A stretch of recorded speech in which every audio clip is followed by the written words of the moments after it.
Pessoal, vamos falar sobre a situação na Ucrânia. Hoje, dia 22 de fevereiro, são 8 horas da manhã aqui no Rio de Janeiro, 1 hora da tarde em Kiev, no momento que eu gravo esse vídeo.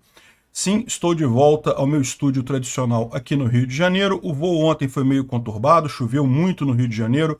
O aeroporto Santos Dumont ficou fechado durante um bom tempo, meu voo atrasou 3 horas, mas cheguei bem, estamos de volta aqui, né? E sobre a Ucrânia, os russos estão desesperados com uma nova arma ucraniana que ninguém sabe exatamente o que é ainda. Essa arma está sendo usada para atingir várias cidades na retaguarda russa, Mariupol, Debaltsev e várias outras cidades aqui na área ocupada pelos russos da Ucrânia foram alvos dessa arma que ninguém sabe, né?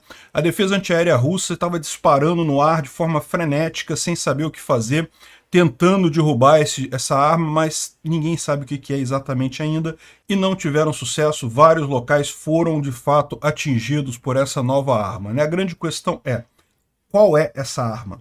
Alguns estão falando em GLSDB, aquela bomba de longo alcance que os Estados Unidos falaram que iriam enviar, mas ainda é um negócio experimental, não sabe se é isso, se não é, né? Mas o fato é que é algo que tem um bom alcance, né? Porque Mariupol está bem no limite do HIMARS. E é pouco provável que os ucranianos coloquem o HIMARS nessa posição aqui próximo a Vuhledar, onde está muito perto da linha de frente, para atingir Mariupol.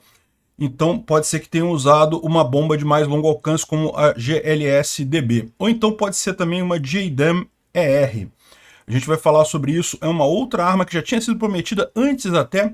JDAM é um sistema de direcionamento de bombas tradicionais, então ao invés de você fazer toda uma bomba direcionada, você acopla a uma bomba tradicional, né? Uma bomba, digamos, burra, que simplesmente cai pela gravidade, você acopla a ela uma série de aletas e um dispositivo GPS que consegue fazer o direcionamento dessa bomba e ela pode alcançar 40 quilômetros além do alcance do jato.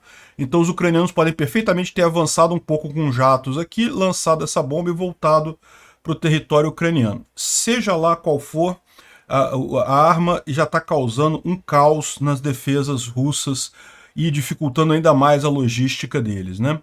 Segundo o Khodakovsky, que é o comandante do batalhão russo Vostok, a falta de munição russa não é só do grupo Wagner, é de todo o exército russo, de toda a região.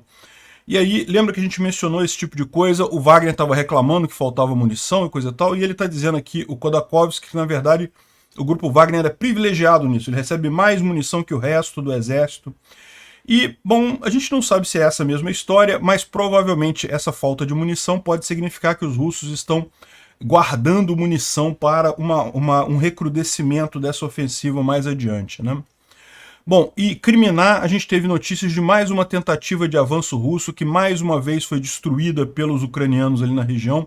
Vários tanques na região de Kriminá. Kriminá está se tornando uma Vuhledar 2.0 lá, né? E outra notícia extremamente curiosa. Parece que no dia que o Biden estava em Kiev, os russos fizeram um teste de um míssil balístico intercontinental. Sabe aqueles mísseis que poderiam, em tese, lançar uma bomba atômica a partir da Rússia nos Estados Unidos? Pois é, eles testaram. Sabe por que você não ouviu falar nada disso? Porque o teste deu errado, o míssil não funcionou, o que faz todo sentido dado o estado de conservação médio do equipamento militar russo, né? Era para o Putin ter colocado isso junto com aquela ameaça que ele fez de retomar testes nucleares e coisa e tal, né, no discurso, porque lembra, teste de míssil balístico não é teste de dispositivo nuclear, são coisas diferentes, mas uma coisa está ligada à outra, né? Ele queria colocar isso no discurso também, não pôde colocar porque o teste falhou, que coisa vergonhosa. E a posição pró-Rússia do ladrão de 9 dedos está preocupando o Japão. Segundo a imprensa brasileira, devia preocupar muito mais o pessoal. Esse pessoal não sabe quem é o Lula. Esse pessoal democrata do exterior que ficou apoiando o Lula, achando que Lula é a democracia e coisa e tal, eles não sabem o quão errados eles estavam em apoiar esse corrupto socialista aqui no Brasil. É muito pior do que eles pensam, deviam estar muito preocupados mesmo. Vamos falar sobre esses e outros assuntos em detalhes. Essas notícias foram sugeridas por Sagat Bordiev, Picanha do Lula e várias outras pessoas. Obrigado aí ao pessoal que sugeriu as notícias, obrigado a você que está assistindo o nosso vídeo. Se você gosta do nosso conteúdo, por favor, deixa o seu like e se inscreva aqui no canal, né? Pois bem, vamos começar sobre esses ataques aqui que aconteceram ontem, né? Dá para ver aqui em vários lugares da área ocupada da Ucrânia, tem imagens de defesa antiaérea russa freneticamente tentando derrubar alguma coisa no céu. Esse primeiro aqui é Debaltseve, esse outro aqui é Makivka, Mariupol de novo. Enfim, tentando derrubar alguma arma ucraniana que estava no céu, né? E não conseguiram derrubar todas elas porque justamente algumas foram atingidas, como esse, por exemplo, aqui. Isso aqui em Debaltseve. Debaltseve é essa nuvenzinha que está aqui, ó, nessa região aqui. E dá para ver aqui que uma unidade aqui onde os russos estavam aquartelados foi tomada, né?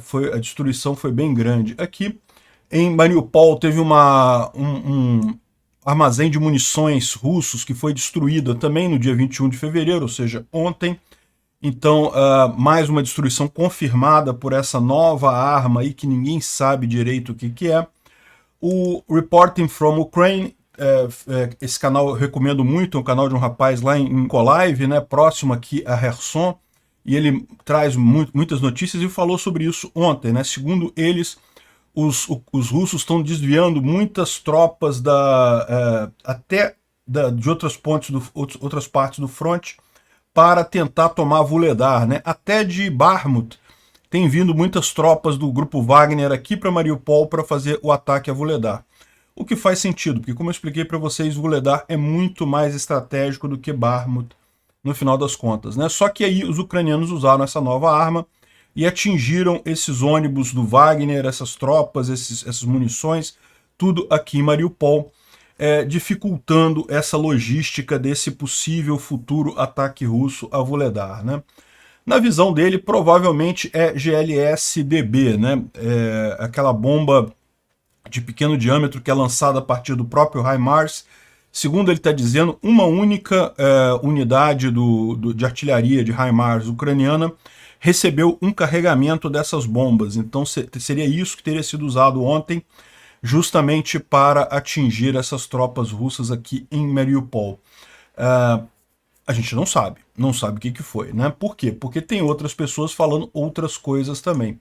Falando do JDAM, esse aqui foi o total de todas as cidades atingidas ontem por essa nova arma ucraniana, né? Então dá para ver que nem todas são um alcance maior do que o HIMARS, né? Tirando Mariupol, as outras todas aqui poderia ter sido feito com o HIMARS mesmo, mas não foi com essa arma nova que os ucranianos têm. E também aqui, ó, Kakhovka e Oleshk, aqui em Kherson, também foram atingidas, o que mostra uma outra coisa. Essa arma não está num local só não, está em vários locais lá da linha de frente ucraniana, né?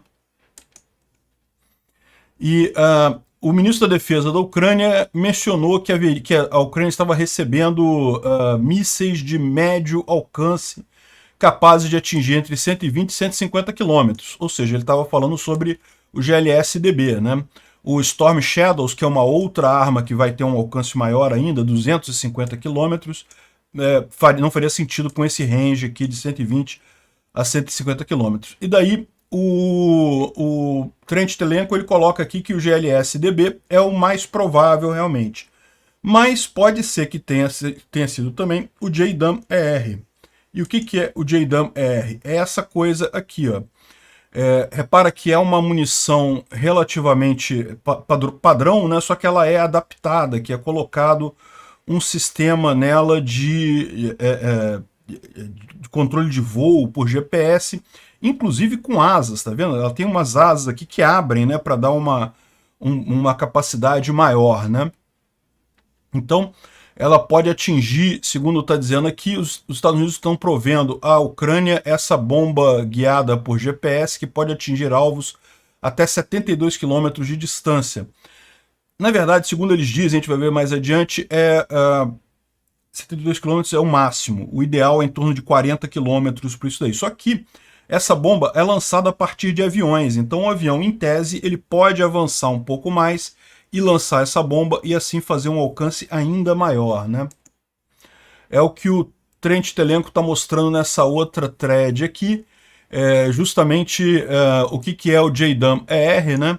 e justamente qual o impacto que isso pode ter. Essencialmente é uma bomba planadora, ou seja, essa bomba, quando ela é lançada do avião, essas asas se abrem, né? E a partir daí isso vai planando, né, lógico, numa trajetória decrescente, mas guiada por um GPS. Então, ou seja, ela consegue direcionar para cair exatamente onde a Ucrânia quer que essa bomba atinja, né? Então repara que é muito mais do que um mero kit JDAM. O kit JDAM, que a gente sabe que os ucranianos já receberam dos americanos também, você pega vários tipos de munição tradicional, munição que cai por gravidade, coisa e tal, e transforma isso numa bomba inteligente, fazendo direcionamento por aletas, né? Isso daqui é mais do que isso. Tem um planador que ele abre as asinhas e vai planando em alta velocidade até atingir o alvo, exatamente aquele programado no GPS deles, né? E lembra, isso é lançado a partir de avião, então o que dá uma vantagem grande para os ucranianos, embora o alcance seja em torno, pode chegar até 72 km, mas isso não seria tanto quanto o HIMARS, né? O HIMARS vai mais longe do que isso, mas lembra, é 72 km a partir do ponto do lançamento. Com o avião, os ucranianos podem entrar dentro do espaço aéreo ocupado pela Rússia e disparar dali, então tem um alcance muito maior no final das contas, é 72 km além disso, né? Então, a gente não sabe exatamente qual foi esse tipo de, essa munição que foi lançada. Repara, eles falam aqui que tem vários tipos dessa JDAM-ER, a família JDAM-ER, e todas elas têm uma capacidade muito grande, são bombas grandes, não é coisa pequenininha não. Então, pode ter sido isso também que foi usado nesses ataques de ontem para hoje. Foi algo novo, não tenha dúvida. Dá para ver que o pessoal russo ficou freneticamente aqui tentando derrubar alguma coisa que eles não sabiam o que era. Essa coisa chegou a atingir alguns locais que a gente sabe que atingiu, mas a gente não sabemos ainda exatamente o que é, né? Aparentemente, a principal suspeita ainda é o GLS-DB, mas o pessoal está cogitando a possibilidade de ser esse JDAM-ER, né? O que é excelente aí, mais uma ótima capacidade para o exército ucraniano para bagunçar ainda mais a logística russa, a retaguarda russa, que já é sofrível, com mais esse tipo de arma pode ficar ainda mais complicado, né? Uma outra mensagem curiosa que nós tivemos ontem veio do Khodakovsky, que é um comandante do batalhão Vostok. Esse Khodakovsky, na verdade, ele é ucraniano de nascimento, tá? Mas ele é um dos traidores que acabou se debandando para o lado dos russos lá em 2014, e hoje ele comanda um batalhão russo lá na região. E ele falou no Telegram dele que o problema não é só que com o grupo Wagner, né, que parou de receber munições. Mas o problema todo é que eles começaram a receber essas munições como ninguém mais. Francamente, nós tínhamos inveja do grupo Wagner, num sentido positivo, porque eles tinham sua própria aviação de linha de frente, né? Podiam lançar Iskander e Caliber, mas entenda que nem todo mundo recebia tanto suprimento quanto eles, né? E eles estavam dando tanto resultado quanto eles deram, né? O resultado só mostra isso. E agora o suprimento o pessoal de suprimento, o suprimento deles ficou como todo o resto, mais deprimido, e isso acaba gerando um problema maior, né?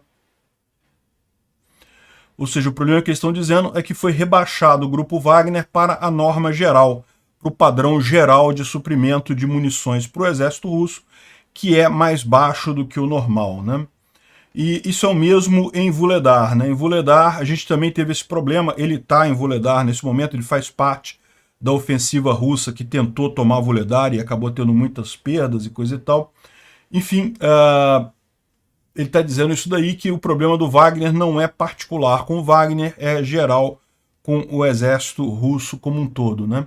E bom, isso pode significar várias coisas, pode significar realmente falta de munição para o exército russo como um todo, mas o mais provável é que signifique uma espécie de racionamento de munição, com os russos tentando fazer algum estoque para permitir um avanço mais rápido, né? é aquele negócio, é melhor você economizar um pouco para ter uma capacidade explosiva mais adiante. Pode ser isso, ou pode ser que esteja faltando mesmo.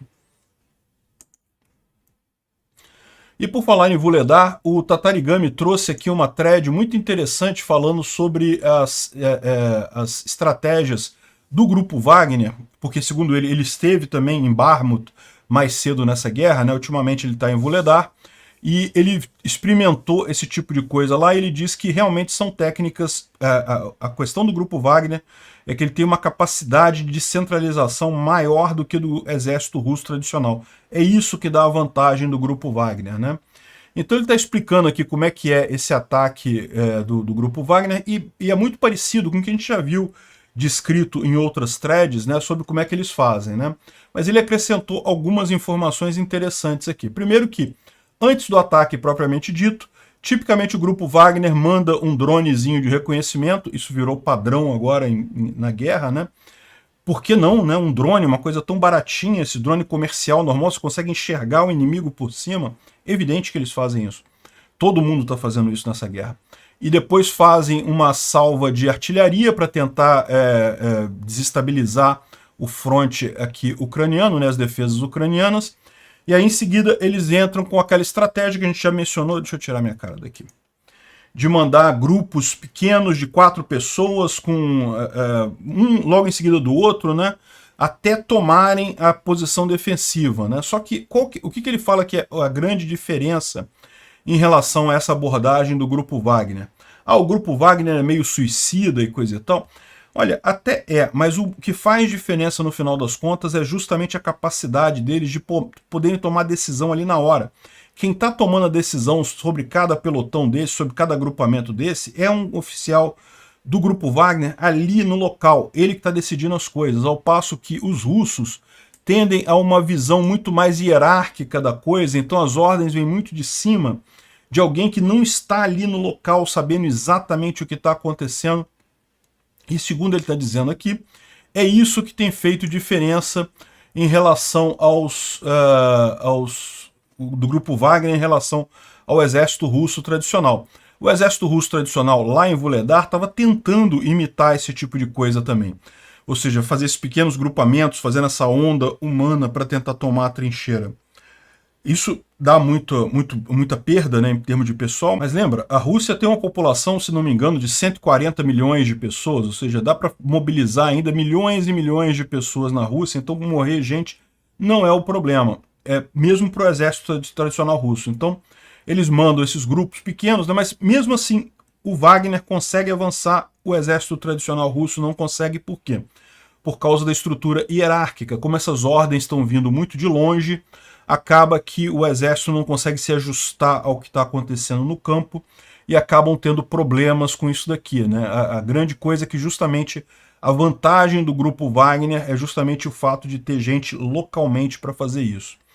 E, além disso, ele menciona também a questão de armamento mais abundante do que no exército tradicional russo.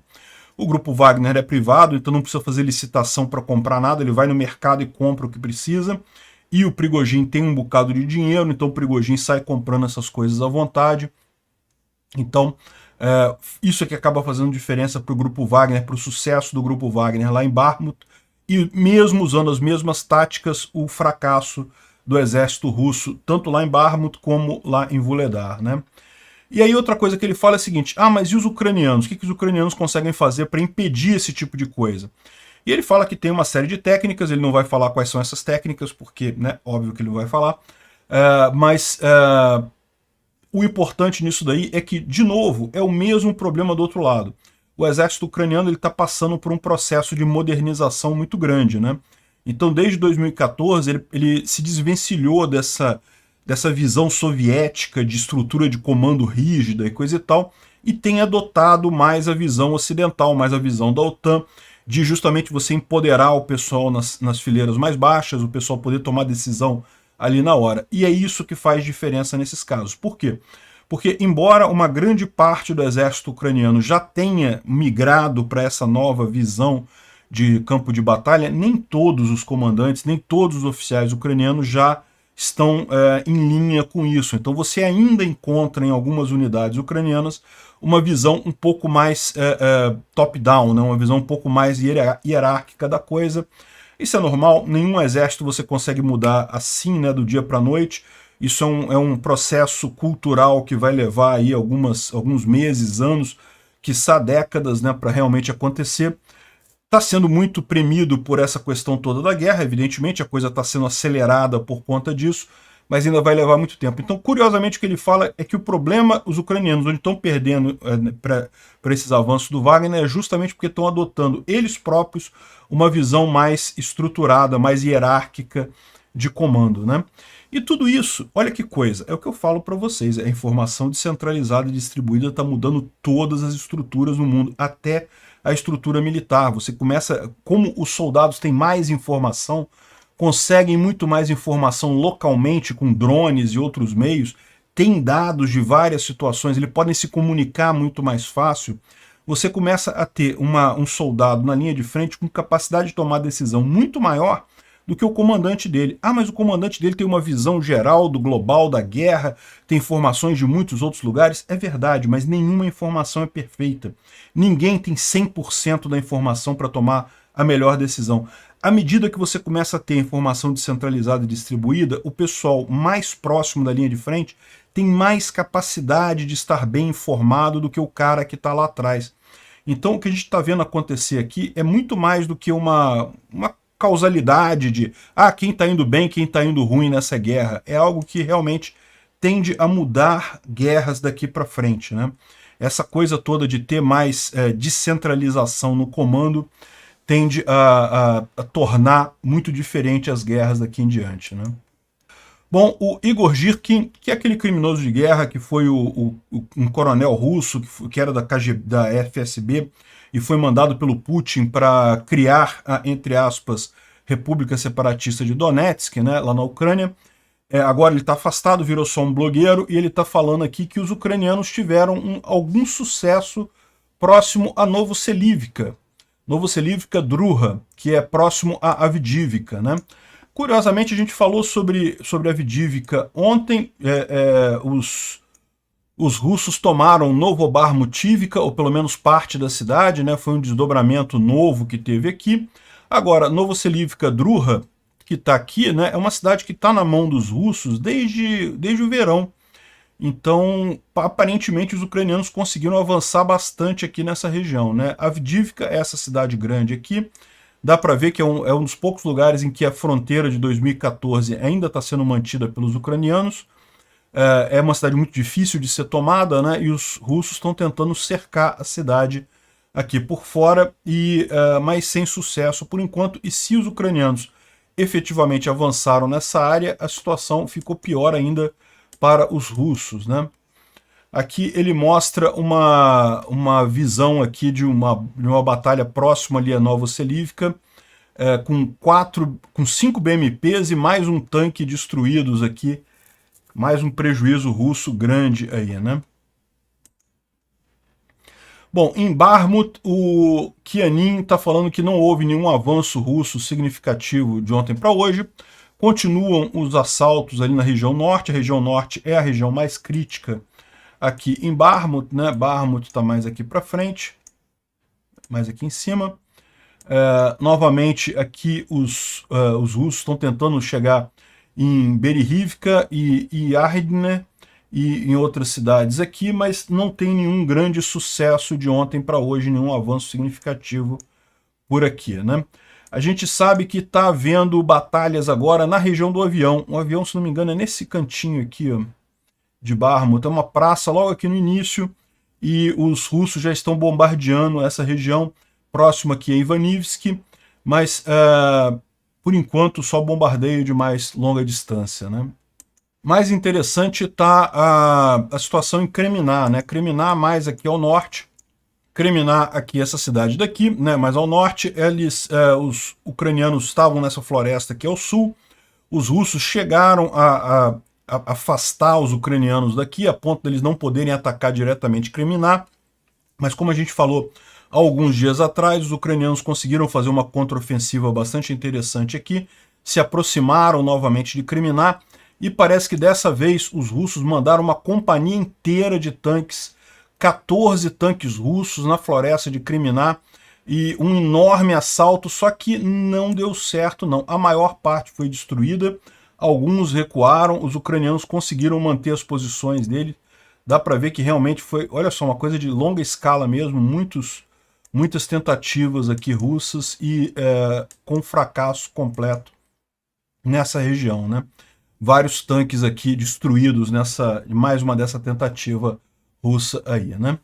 Vamos dar uma olhada na linha de frente, ver o que tem de mudança aqui. O DefMon traz para a gente aqui mais informações, né? Como a gente já tinha falado, no final de fevereiro já deve começar a haver o degelo, né? O degelo deve ser mais cedo esse ano lá na região.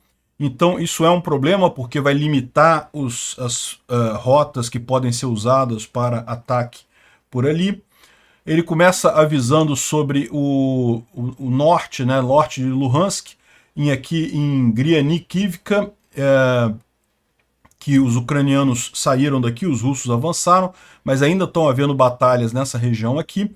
Ele fala que as batalhas aqui não são na cidade propriamente dita, a cidade foi tomada pelos russos, mas existe uma faixa de terra aqui, uma faixa uma cabeça de ponte ucraniana entre a cidade e o rio Oskil, e os ucranianos não querem abrir mão dessa área aqui, justamente porque é uma área que eles conseguem defender com alguma facilidade, com muita cobertura vegetal, e daí também eles negam aos russos o acesso ao rio propriamente dito, então que é um dos objetivos dos russos, né, atravessar esse rio nessa região.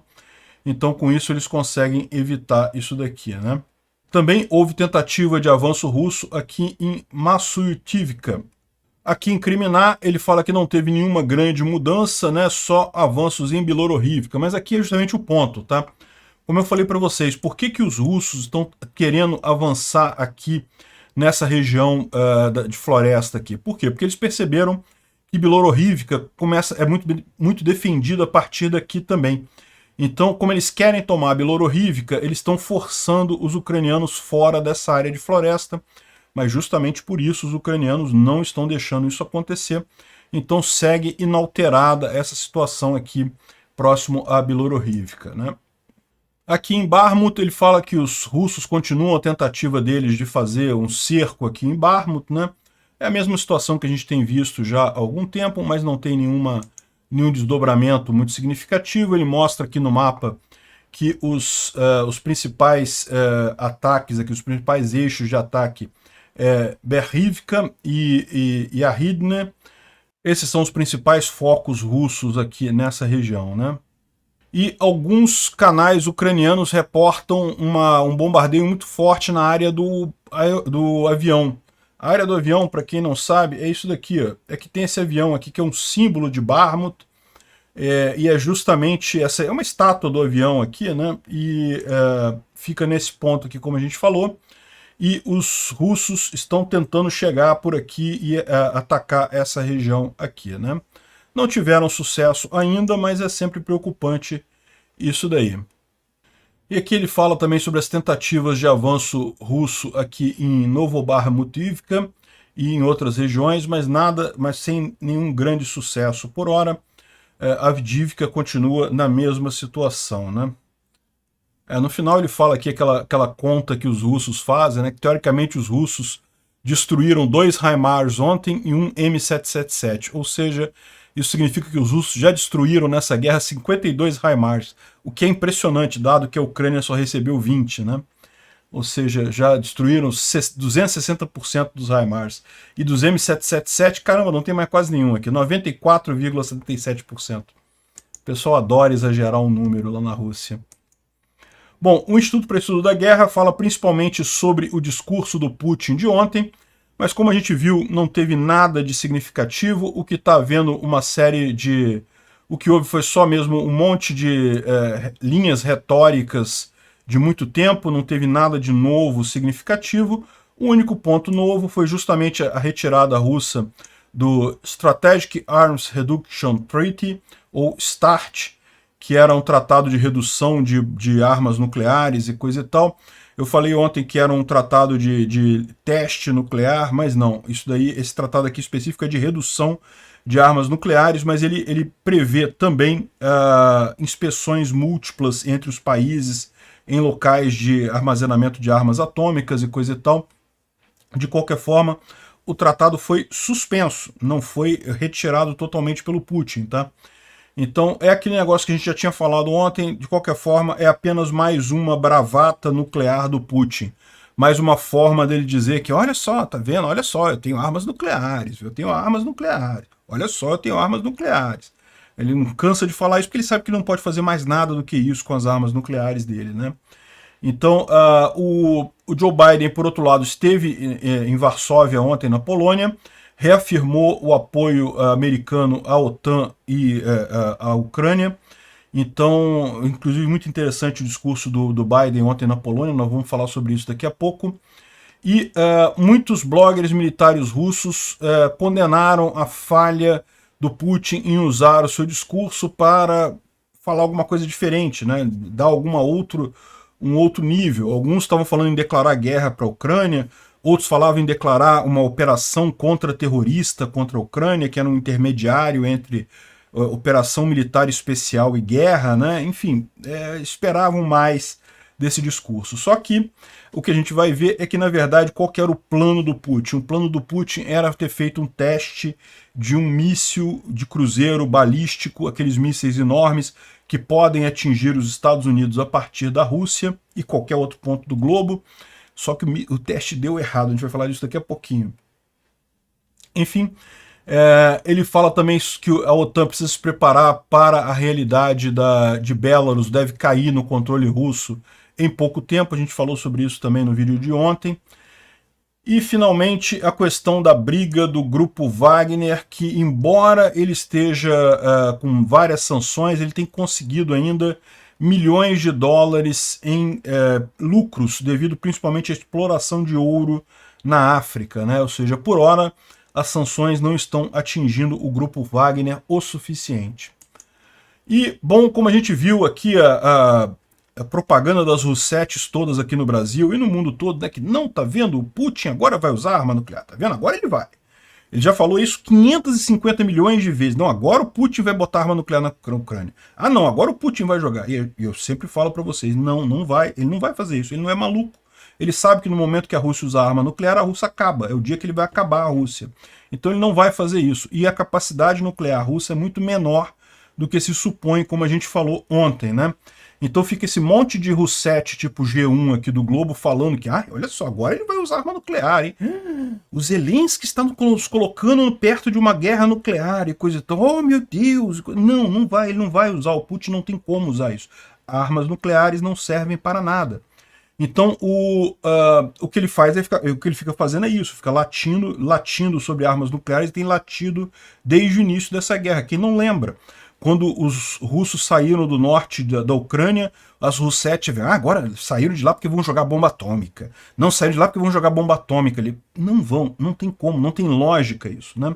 Enfim, mas é o que as Roussettes vão falar agora. Estamos próximos da Terceira Guerra Mundial. Não, não estão. É o Putin, mais uma vez, desesperado porque não tem opções, falando em usar armas nucleares, né? O mais engraçado foi justamente essa matéria aqui que saiu na CNN, que os Estados Unidos, uma fonte americana, né, deu para a CNN a informação de que houve, no dia que o Biden estava em Kiev, houve uma tentativa russa de lançar um míssil intercontinental. Aqueles mísseis balísticos intercontinentais enormes e coisa e tal. Lembra? Ontem a gente falou sobre isso, que a Rússia diz que tem um enorme arsenal, falava que tinha 14 mil tanques e coisa e tal, e a grande maioria é tudo um pedaço de ferro enferrujado, apodrecendo em algum quintal aí, em algum lugar da Rússia, da Sibéria. E da mesma forma, os mísseis intercontinentais russos, do grande arsenal atômico que a Rússia tinha lá no passado, em 91 mesmo, o pessoal já falava que a maior parte deles não funcionava, né? E aparentemente o que o Putin queria? Ele queria, no dia que o Biden esteve lá em Kiev, né, ele queria ter feito um teste desse para justamente ele poder, no dia 21, falar desse teste do míssil intercontinental e falar que agora eles vão fazer testes atômicos e coisa e tal. Só que o teste do míssil falhou, o míssil não saiu do silo, não conseguiu sair. O que mostra o nosso ponto que a gente falou ontem. Eu não estou dizendo que os russos não tenham capacidade de lançar uma bomba nuclear e coisa e tal. Se eles consertarem alguma coisa, derem um jeito de fazer alguma coisa, eles conseguem. Mas para pensar. Os caras iam fazer um teste de um míssil intercontinental. Se você fosse o comandante do exército incumbido de fazer um teste que seria um teste para relações públicas, né, para publicidade, isso a gente sabe. O que você faria? Você pegaria um míssil em melhor situação. Você pegaria aquele que está o mais novinho, o mais bem mantido, aquele que você acha que vai funcionar mesmo. Afinal, é para o Putin fazer a propaganda dele, fazer o discurso dele do dia 21 de fevereiro e coisa e tal. Você ia pegar o melhor, o mais bem mantido e coisa e tal. Eles pegaram esse míssil intercontinental, o mais melhores condições de toda a Rússia. E ele falhou. Ou seja, eu estou dizendo com isso que a Rússia não tem condição nenhuma de atingir os Estados Unidos ou a Europa com bombas nucleares? Não, ter condição tem. Eles não vão fazer isso. Não tem, eles sabem que não tem chance nenhuma disso. Mas nem isso eles conseguiram. Que coisa patética esse tipo de situação, né? Tanto que eles tiveram que mais uma vez rever o discurso do Putin, que considerava esse teste de míssil balístico intercontinental, que aliás é um teste que a Coreia do Norte faz várias vezes, lá de lançar míssil e coisa e tal, mas é um míssil vazio, né? É lógico, fazer um teste desse com a arma nuclear é mais complicado. Mas enfim, no final das contas, mais uma falha lá dos russos, e o Putin ficou sem ter nada para falar no discurso dele. Por isso que o discurso dele foi tão vazio e coisa e tal. A única novidade que teve foi esse negócio sobre teste e coisa e tal, que eles podem fazer testes nucleares, que eles vão suspender o tratado. O Putin não teve coragem nem de encerrar o tratado, que ele podia ter encerrado o tratado, falando, não, acabou o tratado, estou saindo desse tratado. Não, ele está suspendendo o tratado. Enfim, no final das contas, aqui mostra as várias evidências que eles têm aqui de monitoramento que eles fazem, porque lógico, os Estados Unidos têm monitoramento de todas essas bases russas, né? Como os russos provavelmente têm dos Estados Unidos também, os chineses também, etc. Mas o fato é que vergonhosamente dessa vez falhou, né? Veja, o Putin ele havia feito um teste de um ICBM, né, desse míssil intercontinental balístico e coisa e tal, no passado. Fez um em abril do ano passado, o de abril do ano passado supostamente funcionou, mas o dessa vez não funcionou, meu amigo. Pois é. É o ponto que a gente fala. O arsenal russo não é essa coisa toda no final das contas, né? Bom, o general SVR traz algumas informações aqui sobre o discurso do Putin e ele fala que, na verdade, o problema do Putin é que ele, sempre que ele tenta escrever alguma coisa mais radical, mais forte, coisa e tal, tem sempre um conselheiro dele que desaconselha ele aí nesse sentido, porque se ele se comprometer com uma coisa, depois ele tem uma situação mais complicada para ele. É por isso que esses discursos do Putin nunca dão em nada. É o que a gente já falou, né? Repara como o Putin seguidamente tem a oportunidade de declarar guerra, de aumentar, de fazer mobilização, ele nunca faz nada disso. Os discursos dele são sempre neutros, falando aquela ladainha toda. Pode ser que depois ele tome as decisões, mas ele não quer se comprometer num discurso, né? O máximo que ele chegou foi a questão do teste lá, e a gente sabe agora é porque ele não conseguiu fazer o teste do míssil balístico no final das contas, né? O Biden fez um discurso muito bacana lá em Varsóvia para o pessoal da Polônia. A Polônia, vocês sabem, é muito interessada nessa guerra, porque ela sabe que se a Ucrânia, se os russos conseguirem tomar a Ucrânia, em seguida vai ser Polônia, países bálticos, todo mundo sabe disso, a Rússia não vai parar na Ucrânia de forma alguma, por isso que a Rússia precisa ser contida na Ucrânia, né? E daí o Biden falou lá muito bem para a população lá.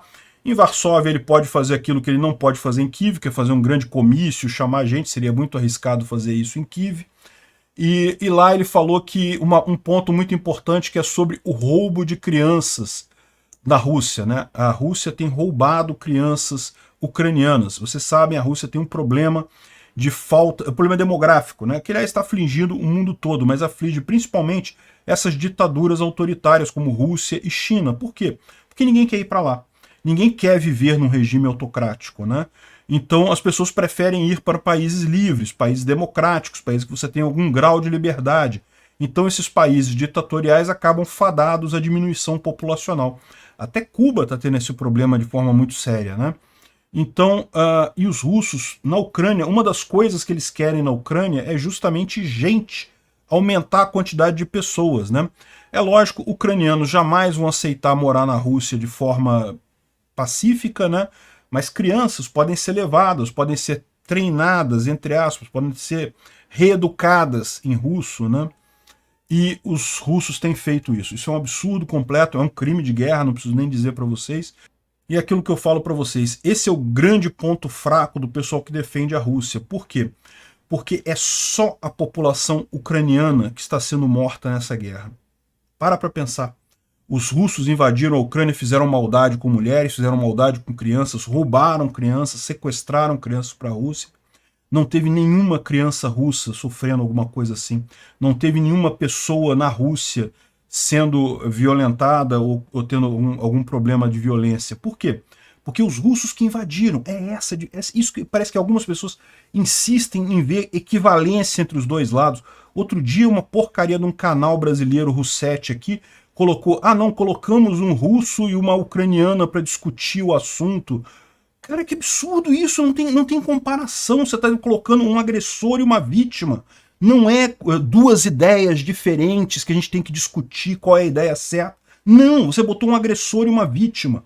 É um absurdo isso sob o ponto de vista moral, ético, sob qualquer ponto de vista que você veja. E esse é o ponto. Repara, quem está sofrendo é a população da Ucrânia. A população russa não está sofrendo nada. Outro que não foi convidado para o grande discurso do Putin foi o Prigozhin. Olha aí, mais um que foi deixado de lado nessa história, né? Esse rapaz aqui é o Predator. É aquele rapaz que estava numa trincheira e destruiu um BMP e matou um monte de soldados. Na verdade, a gente ficou sabendo depois que ele matou 6 soldados russos no total naquele movimento, e mais o BMP, então não foi um quadra-kill ou um tetra-kill, foi um hepta-kill no final das contas, né? O cara realmente mandou muito bem, né? E é um garoto, por 20 e poucos anos, impressionante.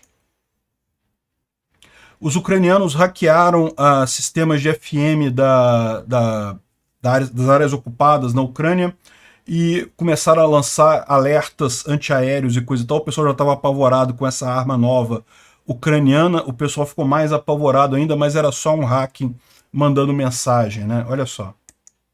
Наша станция. Внимание! Внимание! Объявляется воздушная тревога.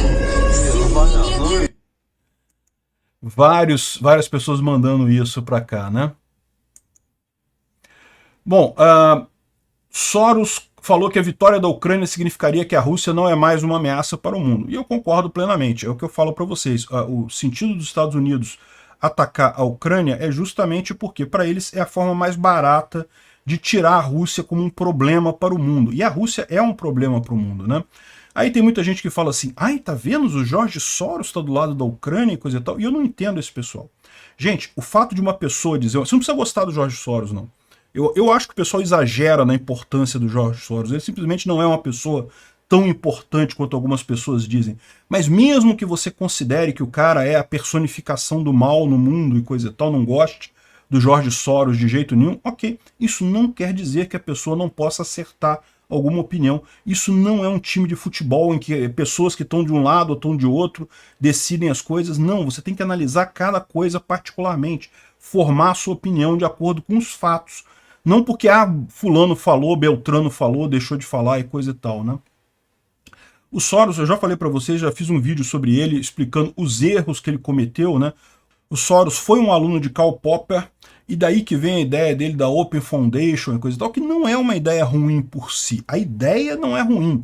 O que eu critico no Soros é a execução dessa ideia, que justamente ele acaba dando fundos, né, financiando um monte de grupos agressivos, de grupos violentos no mundo todo, sob a guisa, né, sob a desculpa de que está financiando pessoas pacíficas lutando contra governos. Não é. Eu critico muito a forma como ele faz isso, mas daí achar que o cara é o cara do mal, eu não dou essa importância toda a ele, não. É só mais um bilionário que não tem o que fazer com dinheiro e está fazendo merda com dinheiro. Normal. É o que mais tem por aí. E mesmo que você não goste do cara, esquece esse papo de clube. Ah não, se o Soros falou, então eu tô do outro lado. Esquece isso, isso é perigoso. E para você ver a posição aqui, a posição do Lula sobre o larápio dos 9 dedos, sobre a guerra da Ucrânia, preocupa o Japão, porque o Japão está dizendo justamente que o Lula está ficando neutro, e ficar neutro nessa guerra é ficar do lado da Rússia, né? Esse papo de querer paz é justamente você favorecer ao lado russo, porque todo mundo sabe, a Rússia que invadiu a Ucrânia, então quem é que quer paz nessa história? Os russos querem, eles querem ficar com o que eles abocanharam ali, certamente para reconstruir suas forças e atacar novamente mais adiante. Então, não, paz é simples, a paz é direta e fácil, tem os 10 passos lá do Zelensky. Primeiro passo é os russos saírem de toda a fronteira ucraniana. Pronto, primeiro passo importante para a paz. Depois é pagamento de reparação, entrega dos criminosos de guerra e garantias de não haver esse tipo de avanço no futuro, enfim, mas o resto a gente discute depois. O primeiro passo é a Rússia sair da fronteira da Ucrânia totalmente, né?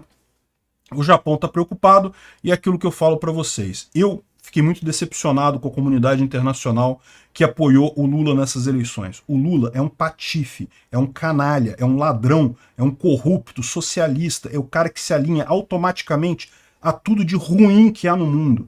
Eu não sei de onde a mídia estrangeira tirou a ideia de que Lula é um democrata, a favor da democracia. Não, o Lula é a favor de ditaduras, ele alinha com Maduro, com Cuba, com Venezuela, com o Irã, com a Rússia, lógico, a ligação...